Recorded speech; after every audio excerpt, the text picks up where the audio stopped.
তাহিরি ভাইয়ের ডিজে লাগায় দয়াল তোর লাইগা রে, দয়াল তোর লাইগা রে, দয়াল তোর লাইগা, অসুবিধা নেই, ওখানে কুপাকুপি লাগাই দিয়েছে। সত্যি বলছে তো অদিত সাহেব? ওরে বাবা দুমদাম করে আওয়াজ, এত বড় বাড়ি, যেই জায়গায় আজকে পিকনিক গুলোতে এত গান অশ্লীলতা বেহায়াপনা রিজি বাইকের মধ্যে আমাদের মেয়েরা ছেলেরা আনায়াসে বেড়াচ্ছে, ওদের বাধা দেওয়ার কেউ নেই, ওদের সাবধান করার মতো কেউ নেই, বলেন ঠিক কিনা? আবার সাবধান করলেও কি কথা শোনে? কথা কয় না, শোনে। আজকে যত ওয়াজি করা হোক ওই 14 তারিখই আটকায় রাখা যাবে, অথচ এই 14 তারিখ কোন মুসলমানদের দিন নয়। 14 তারিখ ভ্যালেন্টাইন্স ডে নামের যে ভালোবাসা দিবস, এই ভালোবাসা দিবস কোন মুসলমানের দিবস নয়। এই দিবস যারা পালন করে তাদের সাথে মুসলমানের কোনো সম্পর্ক থাকতে পারে রাখা যাবে? ভালোবাসা দিবস এটা বেহায়াপনা দিবস, অশ্লীলতা দিবস। এই দিবসকে কেন্দ্র করে যারা অনুষ্ঠান করে বেড়াবে, যারা ঘুরে বেড়াবে, তোমাদের বলি ওগো আমার ভাইয়েরা, আগামী বছর পর্যন্ত বেঁচে থাকবে এর কোনো গ্যারান্টি আছে নাকি? এর কোনো নিশ্চয়তা নাই, চলে যাওয়া লাগবে। এই পৃথিবী ছেড়ে যখন মারা যাওয়া, আল্লাহর কাছে যাওয়া লাগবে। যখন প্রশ্ন করবে কবরে মান রব্বুকা ওয়া মান দীনুকা ওয়া মান নাবিয়ুকা, ওখানে যাওয়ার পরে মনে হবে প্রশ্নগুলো অনেক কঠিন। কি মনে হবে? কথা কয় না। এই আপনাদের কষ্ট হচ্ছে? কষ্ট হচ্ছে তো আওয়াজ এত কম কেন? আমাদের যশোর অঞ্চল, খুলনা অঞ্চল, এই দিকের মানুষের তো স্পিড একটু বেশি থাকার কথা। আওয়াজ দিতে হবে মুসলমানের মতো, আর মুসলমানের মতো আওয়াজ দিতে যদি ব্যর্থ হন তাহলে এই সমাজের পরিবর্তন আনা সম্ভব হবে? পরিবর্তন আসবে? পরিবর্তন আসবে না। কারণ আপনার কিছু বিষয়ে তো অন্তত একটু সজাগ দৃষ্টি রাখার থাকার দরকার আছে না নেই? একটা উদাহরণ দিলে বুঝতে পারবেন। একবার এক সাপ পীর সাহেবের কাছে গেছে মুড়ি দেওয়ার জন্য। সাপ পীর সাহেবের যে বলছে, ওকে পীর সাহেব মুরিদ হতে চাই, মুরিদ করে দেন। বললো তুমি তো মানুষের অনিষ্ট করো, মানুষের ক্ষতি করো, মানুষের কামড়াও, সবল দাও, মানুষ মারা যায়, তোমারে মুরিদ করা যাবে না। কয় পীর সাহেব কথা দিলাম যদি আপনি আমাকে মুরিদ করে দেন তাইলে আমি ওয়াদা করছি আর কাউরে কোনোদিন সবল দেব। পীর সাহেব বলে ঠিক আছে, তোমারে সবক দিয়ে দিলাম, সকালে বিকালে দুপুরে জিকির করবা, কাউরে কামড়াবা না, এটাই তোমার সবক। যাও।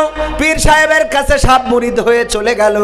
যাওয়ার পরে বিকাল বেলা জিকির করতেছে আইলের উপরে বসে। মাঠে গিয়েছে একজন ঘাস কাটার জন্য, কিন্তু সন্ধ্যা হয়ে গেছে।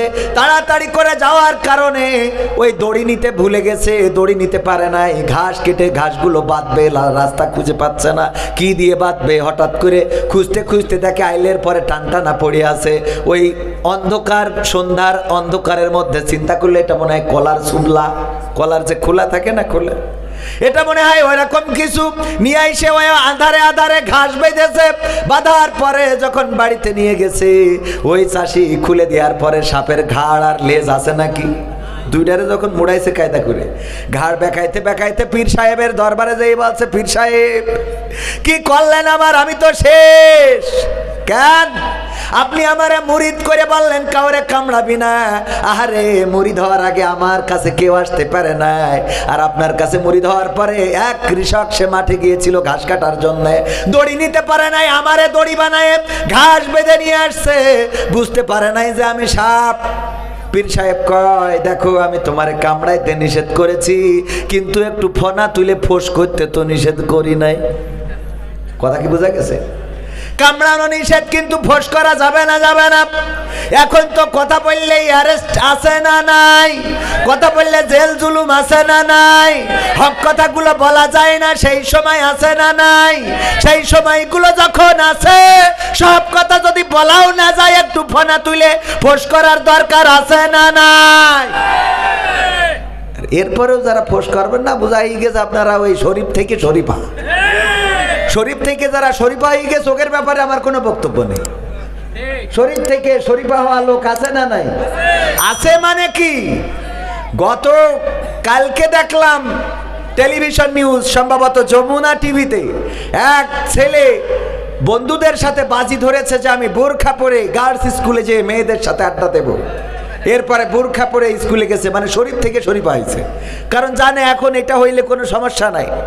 এই কাজ করে গার্লস স্কুলে যে মেয়েদেরকে অনিষ্ট করেছে, পুলিশ তাকে অ্যারেস্ট করেছে, পাকড়াও করেছে, এটা ঠিক, কিন্তু এটা করার দুঃসাহস করলো এই বাংলাদেশে। তার ভাবা দরকার ছিল এটা মুসলিম কান্ট্রি, এখানে অন্তত বোরকা পরে মেয়েদের সাথে অশ্লীলতা করার কোনো সুযোগ এখানেই শেষ নয়। জাহাঙ্গীরনগর বিশ্ববিদ্যালয় নাম শুনেছেন কিনা? এই বিশ্ববিদ্যালয়ে স্বামীকে বেঁধে রেখে ওই বিশ্ববিদ্যালয়ের ছাত্র 6 জন একজনের স্ত্রীকে, স্বামীকে বেঁধে রেখে তার স্ত্রীকে ধর্ষণ করেছে। এটাকে ধর্ষণ বলে না, এটাকে কি বলে? গণধর্ষণ কি বলে না? আপনারা বোঝেন না নাকি? এটা বোঝেন না? বিয়ে শাদী করেছেন কেউ? মানে বিয়ে করে কি করতে হয় বোঝেন কি না? তো ওইটা করেছে। খুবই খারাপ অবস্থা। এরকম কেন আপনাদের অবস্থা? জাহাঙ্গীরনগর বিশ্ববিদ্যালয়ে একজনের স্ত্রীকে ধরে বেঁধে রেখে তার আড়ালে নিয়ে 6 জনে গণধর্ষণ করেছে। আপনি এই খবর শোনার পরে মনে করছেন নো অসুবিধা কি, আমার তো কেউ না, কিন্তু আপনার যে বাইরে রেখে আপনার পর এই ধর্ষণ করবে না, এর গ্যারান্টি কি? এখন কি মনে হচ্ছে যে না এটা খারাপ কাজ? এইগুলো যদি না বোঝেন, ওই যে কি এক্সপ্রেস, বেনাপোল এক্সপ্রেসে আগুন ধরা এলো, আগুনে পুড়ে ছারখার হয়ে গেল। কারা পুড়লো? আদমের সন্তান পুড়লো, আমার মুসলমান ভাইয়েরা পুড়লো, বাংলাদেশের নাগরিক পুড়লো। এমন একজন পুড়ে গেল যাকে বাঁচানোর জন্য চেষ্টা করা হলো, তাকে বাঁচাতে গেল, বললো না আমি বাঁচতে চাই না, আমাকে বাঁচানোর চেষ্টা করো না, আমি বাঁচতে চাই না। কেন বাঁচতে চাও না? কারণ এই আগুনের লেলিহান শিখায় আমার সন্তান পুড়েছে, আমার স্ত্রী পুড়েছে, আমি কাদেরকে নিয়ে বাঁচবো, আমি কাদের নিয়ে বেঁচে থাকবো? আরে একটু কল্পনা করে দেখেন, আপনার সন্তান, আপনার স্ত্রী যদি এমন কোনো বাসে ওঠে অথবা ট্রেনে ওঠে, আর সেই ট্রেন কিংবা বাসে যদি কেউ আগুন লাগিয়ে দেয়, আর আপনার স্ত্রী সন্তান যদি আপনার চোখের সামনে পুড়ে আঙ্গার হয়ে যায়, বলেন দেখি আপনার বাঁচার কোনো ইচ্ছা কি থাকবে?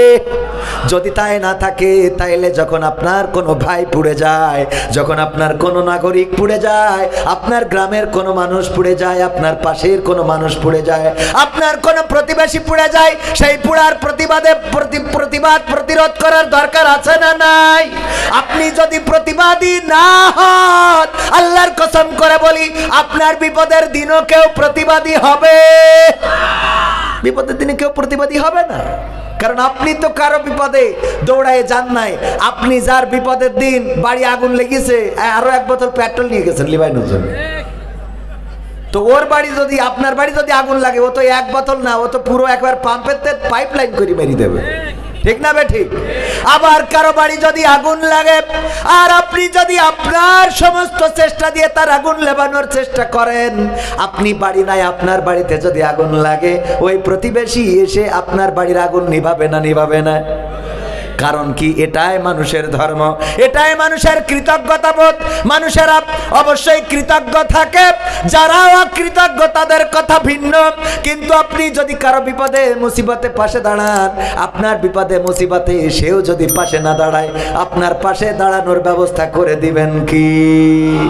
আল্লাহ আছে না নাই? আল্লাহ কি বুড়া হয়ে গেছে? নাউজুবিল্লাহ, না হয় নাই। আল্লাহর কি শক্তি কমে গেছে? না, কমে না। এই মাহফিলের আয়োজন করা হয়েছে আপনাদের সচেতন করার জন্য, সাবধান করার জন্য। ওগো আমার ভাইয়েরা, যতই বলি না কেন, কেউ বাজারে থাকবে, কেউ দোকানে থাকবে, কেউ হাটে থাকবে, কেউ মাঠে থাকবে, কোনো অসুবিধা নাই, কিন্তু এও একদিন সোজা হবে। সেই দিন কোন দিন?